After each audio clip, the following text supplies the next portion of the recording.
morning. Would you have the case of Angelo Reyes getting 50 million in pabaon investigated if, and have it stopped because apparently, sir, something, parang that is very abnormal or irregular for somebody to get 50 million from the AFP?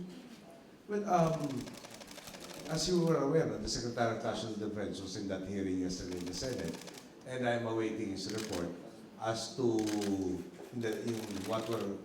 Yesterday, kasi I was just watching it on TV, and unfortunately, yung incident at in scaffolding sa Makati, we kept on interrupting the coverage of the proceedings. So I'm waiting for the complete report from the SND as to what transpired yesterday, and we asked also for minutes of the same to give us the appropriate leads and to focus on the accusations.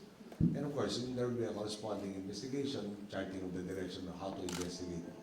But as of this time, unfortunately, I was at the Senate yesterday, and we didn't hear all of the facts that, or the accusations that were mentioned by the Lieutenant Colonel. Pero offhand, sir, do you think totoo yung... Kasi sir, Well, EFP official... hindi ako pwede mag-speculate kasi I have to base my pronouncements on facts. No? And that is a very strict stricture. But as you know, the OSG, under my instructions, has already filed a motion for intervention in the Garcia case. And we have been focusing on making sure that that plea bargain detrimental to the interest of the state hasn't happened.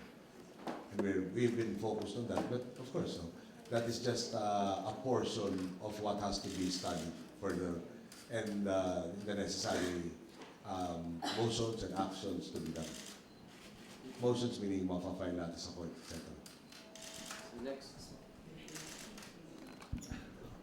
Sir, good morning po.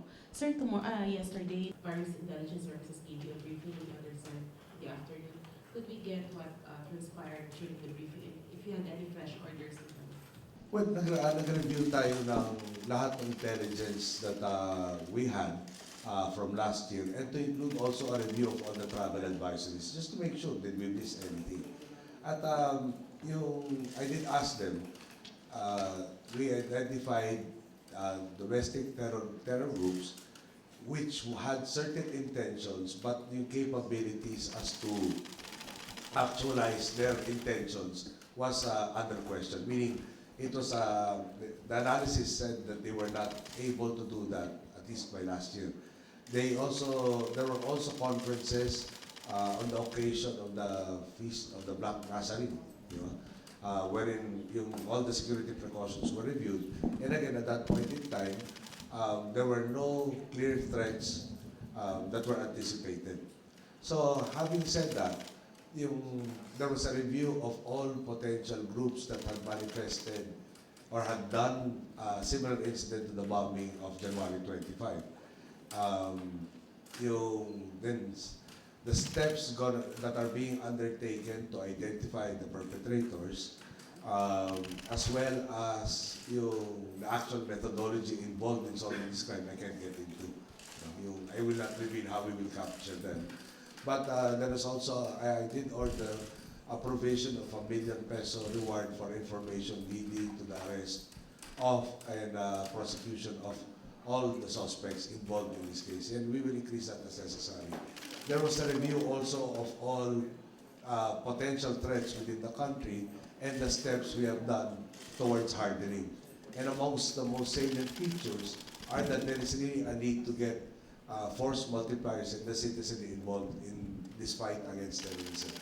Just to give you an example, the initial figures for buses in Metro Manila alone were 7,000 plus. However, that data was incomplete.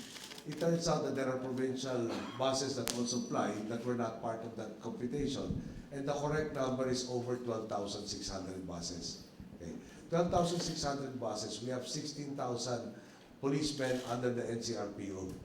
So obviously, there is a mismatch between the number of buses pa lang to be secured and the personnel at hand. Therefore, yung security guards will be impressed into strengthened coordination with our security forces.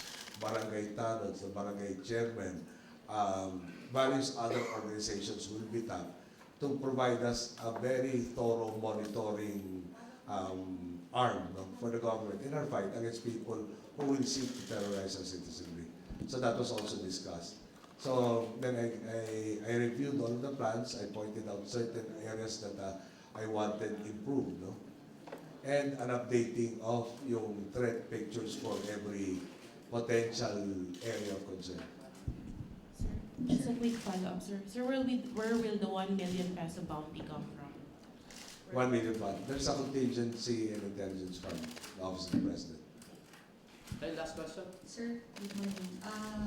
Will the LEDAC meeting push through this month? The what, Lena? LEDAC. We're still drafting our proposed measures for Congress. We're in the last steps of drafting the Senate bills. We digested 138 or so proposed measures to something like 44. Of the 44, it will become a maximum of 12. Then we're also instituting the mechanism that will shepherd all of these priority measures while in the legislature. Sir, you previously said that hopefully you could win this month. So are we still keeping that target? We're still trying. No? We're still trying to finish it this month. Pero yun na nga, there are a lot of measures that are kind of complex. No? And we wanted a draft in place for the consideration of the legislature so as to expedite the process of approving the same measures. Sir, sorry, medyo ako din. Pero we only have 3 days or 4 days na lang before the end of January. So likely, will the LEDAC be convened this month or early next month? Well, all I can tell you is we're really trying. I've been, you're a witness to the fact that we had a 7-hour discussion of all of these measures. Subsequent to that, I wanted specific drafts, not a conceptual, parang not just a concept. I wanted the actual law or the draft of a measure that will that can be acted upon almost completely. No, parang the draft itself is almost complete. The idea being that you don't have to put in all of the details when it goes through the legislative bill, and it takes time to put in all of the details. Okay, thank you. Right? Thank you. Thank you. Doon tayo, 11:30.